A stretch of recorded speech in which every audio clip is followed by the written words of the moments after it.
Welcome, everyone. I'm here today with Thom Markham. Thom is a PBL pioneer and founder of PBL Global.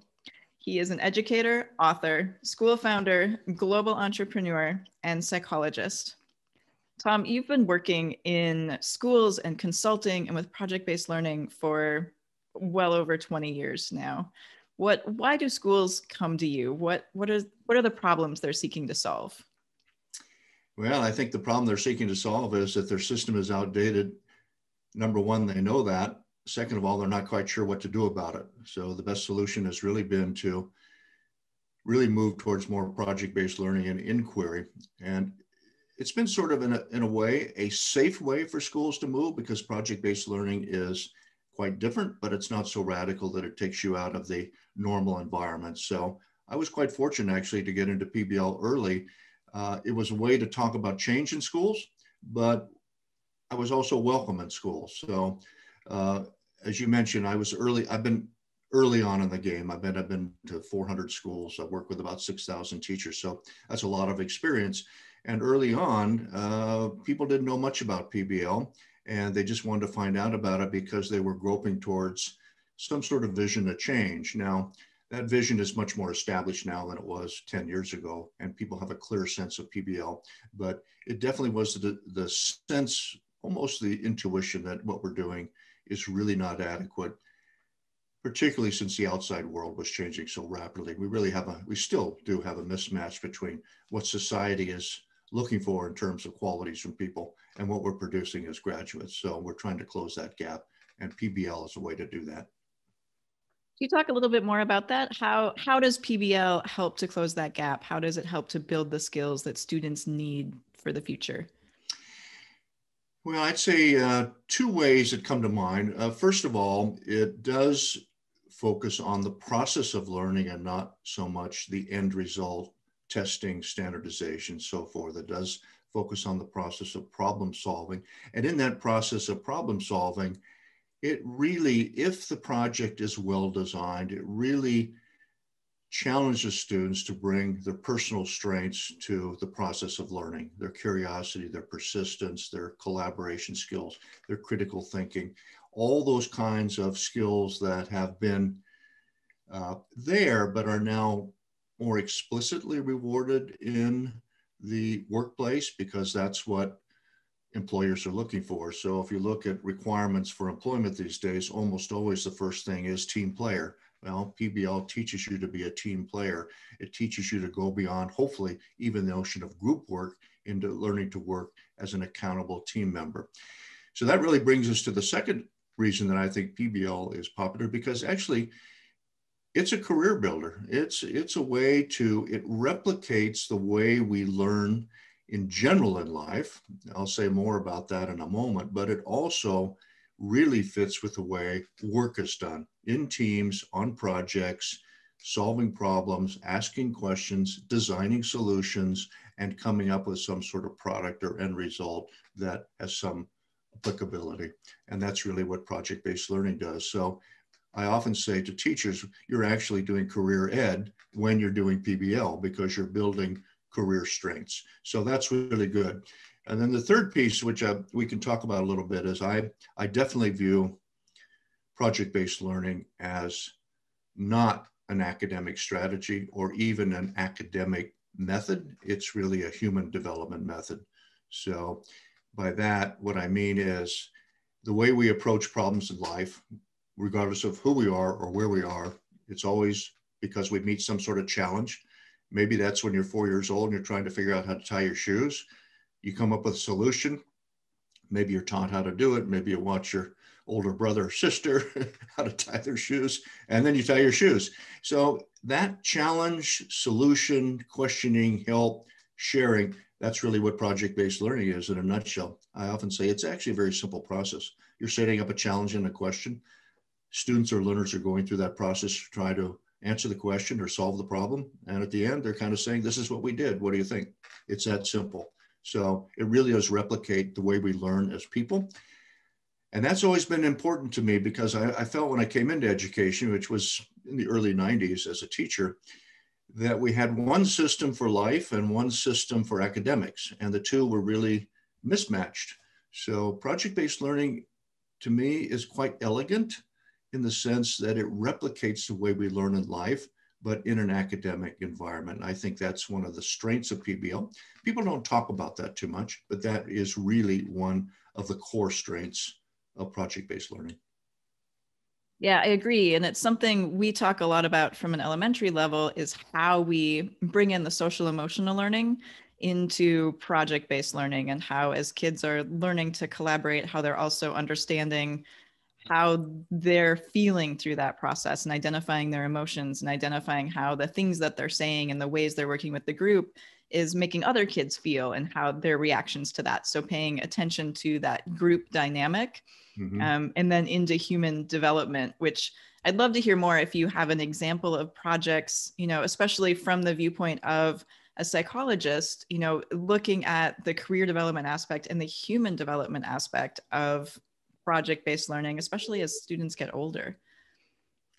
Well, any good project really relies on collaboration in some form. Now, that could be some formal teams of students. It can also be what I call a cohort method, where students are doing their own individual projects, but they are moving through that experience, working with each other to get feedback on the quality of the work they're doing. A cohort, which is familiar to anybody who goes to online, gets an online degree or something. And so I think building that kind of collaboration in is really fundamental to PBL. Now, if you actually dig down into collaboration, it's a big word that covers a lot of skills and strengths that you need to bring to the table to be an effective teammate or an effective collaborator. It starts with accountability. Are you doing your share? Are you pulling your weight? It adds in good listening, good observation of your teammates, empathy. All the social emotional skills that you need in life are actually learned through a social environment. You create a social environment through projects, and the teacher or the PBL facilitator has the opportunity at any point in that process to highlight that or pull it out or have students reflect on that. Let me talk a little bit about, Tanya, about this merger of social emotional learning and project-based learning, which I see as sort of inevitable. We still treat social emotional learning as, to me, sort of a separate learning activity, almost like we would teach photosynthesis or parts of a cell or the history of the Civil War. Really, to me, you learn through doing, and project-based learning is a perfect learning process in which you are learning and sort of testing yourself on a lot of social emotional skills. The collaboration and communication pieces really form the foundation for great projects. Their students are working in a very social environment. Oftentimes, they're working in a formal team environment. And when you do that, you are really sort of engaging as a social person, if you will, which sounds sort of obvious.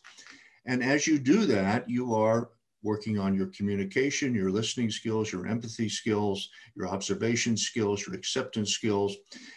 You're working on your accountability to your teammates. Lots and lots of social emotional aspects are part of that PBL experience.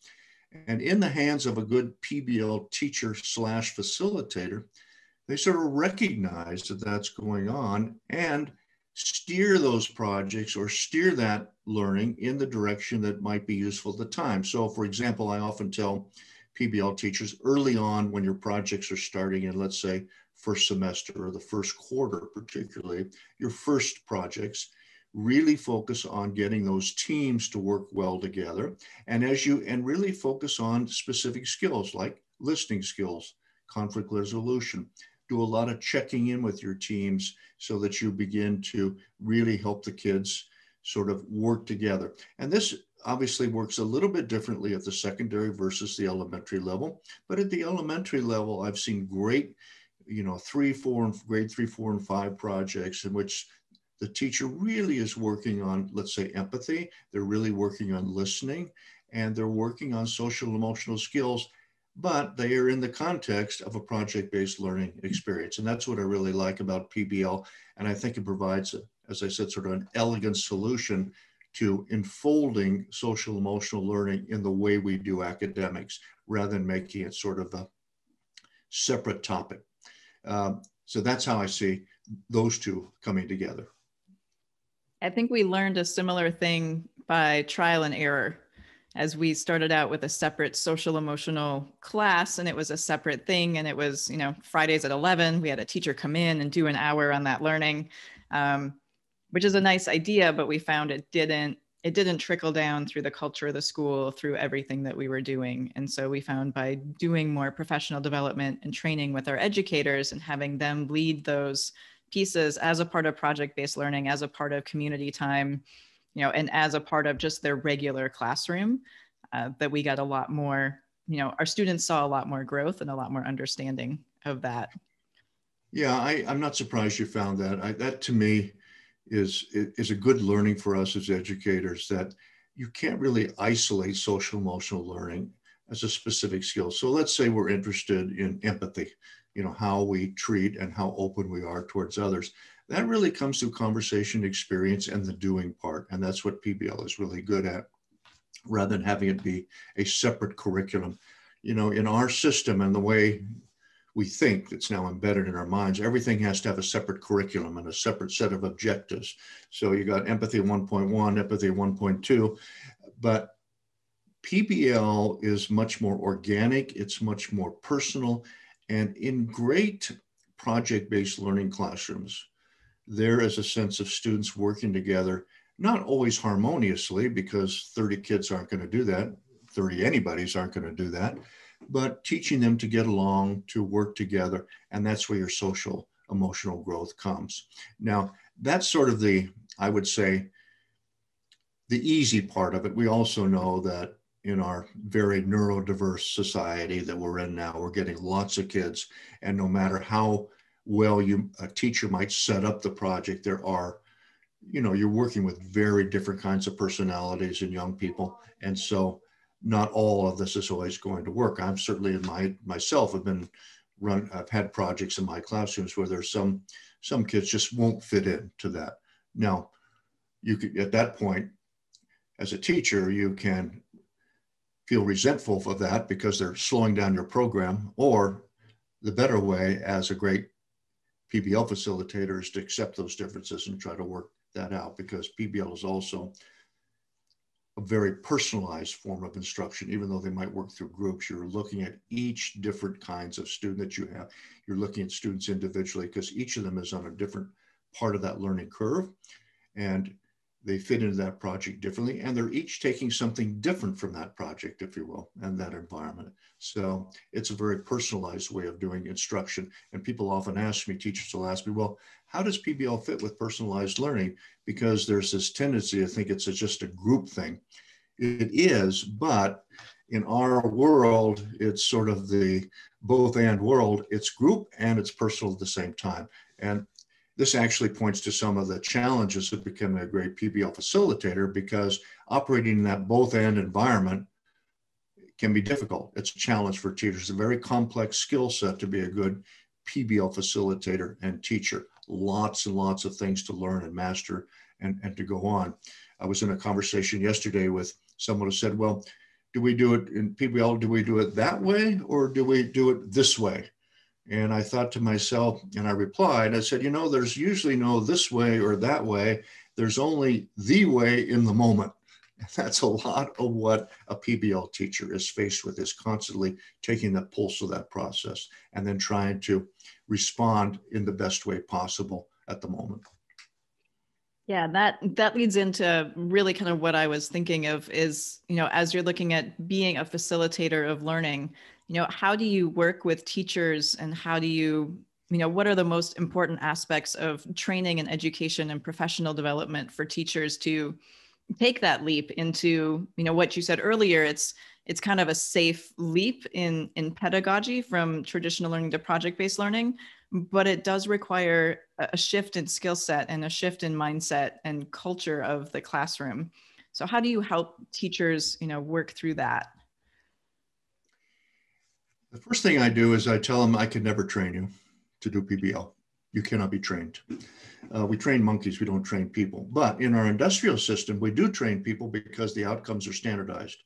And so you can train a teacher to say, I'm going to ask 3 bell ringing questions at the beginning of class. And that's what they do. So, but in PBL, it's not so cut and dried, as I said. And really, it's a complex skill set you don't train for so much as you start teachers on a journey, wherever they're starting. Now, in my own work, I might work with teachers who know very little bit about PBL, or I might work with teachers who think they're doing PBL, they're doing projects, sometimes quite interesting, but it's not quite PBL. Or in fewer cases, I might be working with teachers who are actually skilled PBL people. Now, in all those cases, there's room for growth, because if you're just starting out, the first thing I say is you need a knowledge base. You need to know what best practices in PBL are, because the best practices in PBL are what distinguishes project-based learning from just projects as we think about projects. Having a really solid, wicked problem to solve, the driving question.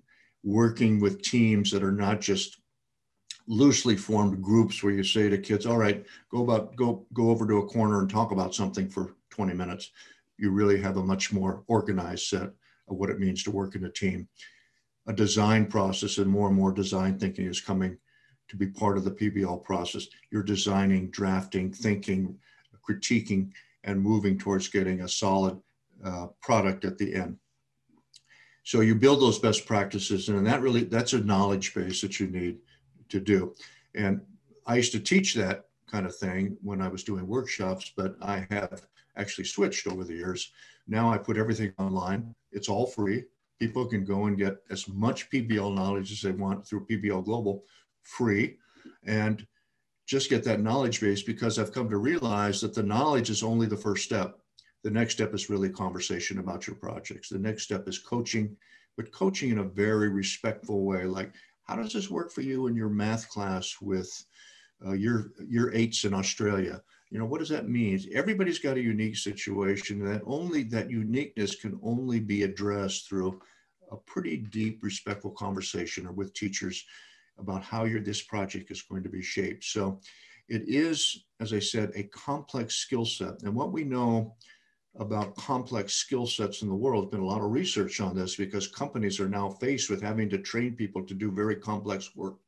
And they've had to figure out what that means. They have abandoned the word training as well to some extent, because they realize that this is sort of an organic process where people try, they experience, they share with colleagues, they take their knowledge, they put it into practice, they see how it works, they come back, they improve, they iterate, and so forth. And that, to me, is the only way that you actually get to a skilled level of facilitation. It's really a journey. So that's the way I approach it, and definitely not a one-off. Oh, come in. I used to get plenty of requests, and I've done plenty of them, believe me, where you come in for 2 days to a school and do a 2 6-hour workshops, an hour off for lunch, and at the end you're done. And a lot of schools at that point, I think still, but a lot of it used to happen. Okay, I can check that off. I've trained my teachers in PBL. Well, that's the last thing they've done. All they've done is sort of dipped a toe into the water. So it's a big transformation, and it's why PBL has taken a while to get established. It's why there's so much conversation about how does it work? Is it working? What do we do? I mean, this shift from a front of the room industrial system where we're standardizing the delivery of standardized information to kids to this whole other paradigm, if you will, of inquiry, questioning, problem solving, posing challenges to students, offering them information in a just-in-time way, and measuring their accomplishments in terms of strengths and product and delivery and behaviors rather than just what they're doing at the time. I mean, this is a huge shift. It's bigger than we think it is. And that's the reason that PBL has taken a while and is taking a while and will take a while to actually take root. Yeah, I think you explained that really, really well. And it circles back to something you said earlier when we were talking about career readiness and using PBL for career readiness, and then looking at the workforce and how they're looking at a problem and trying a solution and doing some research and seeing how it works and spending some time doing it and then tweaking it. That's what we do in projects.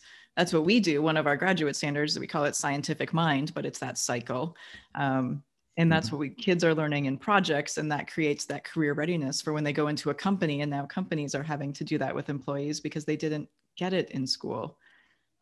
It's an interesting circle. Yes, it's an interesting circle. It also drives me just a little bit crazy sometimes because companies are basically fluid, dynamic ecosystems these days, where employees are trying to figure out what they're doing, making decisions, being agile, changing direction, working together. It's a very fluid, dynamic situation in the corporate world these days. And still, and I think this is changing, and I certainly hope it is, still companies support the old form of learning education. They still don't recognize that we can have a form of education that would prepare young people to enter the workforce seamlessly and save companies a whole lot of money in terms of their HR budget. Really could do that. And hopefully companies are starting to get that message and understand that. And things are changing, but a few years back, companies were still donating to schools as usual, expecting that to have the payoff they wanted. Well, it didn't happen. It won't happen. Yeah, I think we're seeing it with more innovative companies, definitely, as they're looking for different entrance requirements. It's not necessarily the BA anymore. It's, what else have you done and where have you been? And exactly. I love the fact that Google has abandoned college degrees as a requirement for applying for a job for Google, because all the research showed that a college degree made no difference in terms of their actual performance on the job. So that's a real sign of changing times. Also, the UC system not requiring SATs anymore. But we see lots of signs that the system is breaking down the old rules. And I think allowing a lot more diversity in terms of young people being able to, first of all, display their talents and find a different way to liberate their talents through their own learning paths. So it's like, 1,000 flowers bloom, 100 flowers bloom. It's good. I think that's exactly what we need. Let's shift a little bit and talk about your next path and what you're doing. I know we're working on a new project called Voices of a Learning World. So tell us a little bit about what that's about and what the vision is. Well, it's not something that has gone quite the way I thought it was, but it never does. It never does, right? Now, as I was traveling, and I was doing a lot of work in Australia, I was doing work in China, some work in the Middle East. And as I traveled around doing PBL, I realized that all teachers, regardless of where they were who were thinking about education. Not all teachers think that deeply about education, but those who were wondering about where things were going all had the same wonders, and they all had basically the same kind of solution. They all realized we need to move towards skills, strengths, rather than just retaining knowledge for a test. 100% agreement on that. And I realized that there was a global conversation going on that was actually unreported by the media. They hadn't caught up to this. So particularly here in the States, everybody thinks that, a lot of teachers don't know what's happening in other countries, and they just don't know. It's kind of a little bit inbred.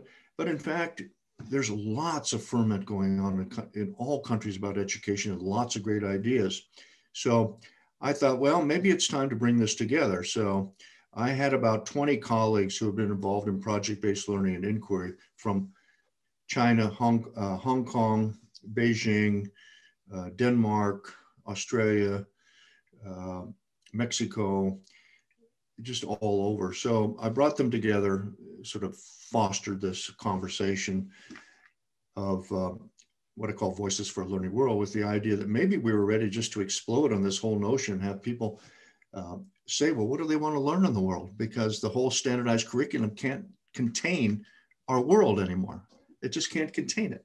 And so that was the idea. Well, that didn't quite work out the way I thought. But what did work out is that now this network of 20 folks, they all know each other now. They never did before. They're all working together. And so it has come, there is now what I would call a real global coalition of really great PBL practitioners who are they both have both depth and breadth in terms of learning, very, very accomplished people, great visions, working with each other and working with schools. So now we've got folks working in LA with Australia, working with the Hong Kong folks. So you and I were talking a little bit before the interview about how Zoom has been such a great network builder. Well, that's for me, that global network of PBL is now a reality. It's happening, and there is exchange and conversation going on in ways that there wasn't about 15 months ago. So that's how the Voices of the Learning World has evolved. Now, in terms of my own projects, I'm still, I as also said before the interview, I think that the hybrid and virtual environment that's come has not resulted in learning loss so much as learning gains.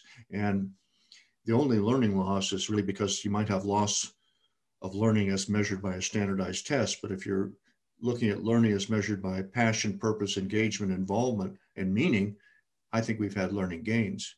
And so I'm anxious to see how that's going to take learning beyond the walls of school and how that's going to evolve into schools as learning centers, but where a lot of the learning is done virtually or independently. And as you and I were talking, that probably looks much different at the elementary level than it does at the secondary level.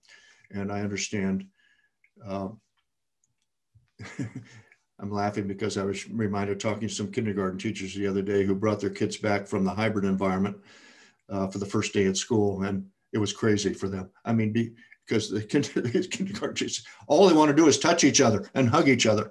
Mm-hmm. They're supposed to stay 6 feet apart. That's not working. So it was a funny event. We were all laughing about it, what a challenge that was for the kindergarten teachers. But I do understand that early on elementary requires that sort of close-knit warmth, if you will. That's really part of what you're trying to do. However, I would also say, very interesting from my standpoint, what we've learned about online project-based work or online work in general is that it does not work without a relationship. So all this past year, I've been following comments on, let's say, Facebook from the distance learning group, and half of them are complaints about their kids. Well, they don't show up. They disappeared. I haven't talked to them in 6 months. They turn off their screens. They mute themselves. At the same time, there's distance educators. I've talked with many of them who are reporting the highest levels of engagement they've ever had. Kids are just showing up and they're there and they love it. And what's the difference? Relationship.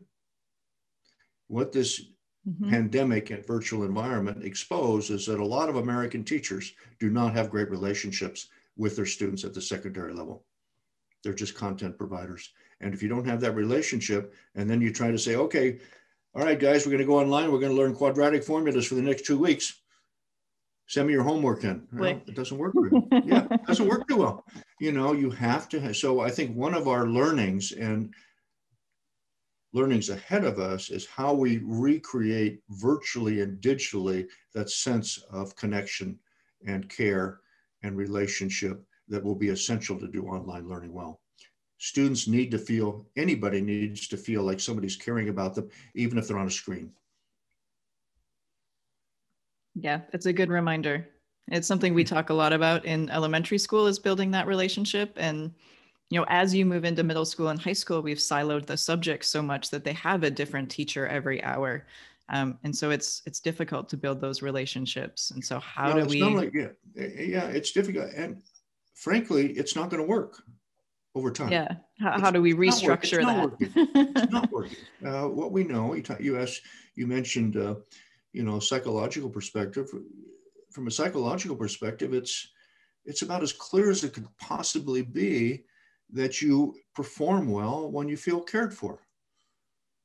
That's just kind of basic, fundamental human impulse. And so that's, if we can't get that right, our secondary system will slow down because students will find other ways for. So it's a big learning, I think, that's coming out of this. Yeah, that's huge. Thank you, Thom. Thank you for your time. How can people get in touch with you if they'd like to learn more or work with you? Well, Thom, and I spell it with an H, Thom, at pblglobal.com. Just email me. I'm very open, receptive. I'll answer questions. I'll steer you where I can. People come all the time. I just got this morning before I went on this interview, I just opened up an email and I had a guy from Algeria says, "We're starting a PBL school. Can you help? What do we do?" So amazing. I love to respond to that and help. And I do have these online courses, which I really recommend because no charge, 3 courses. The practitioner course, that's how to design a project. The facilitator course, how to actually facilitate and coach. And the third one is the change maker, which is how to do online projects and passion projects. And you could see those. You can put this in the chat. It's PBL. Do you want me to put it in the chat for you? Maybe I'll do that, huh? I'll write it right here and then you can share it, okay? Sure. Sounds great.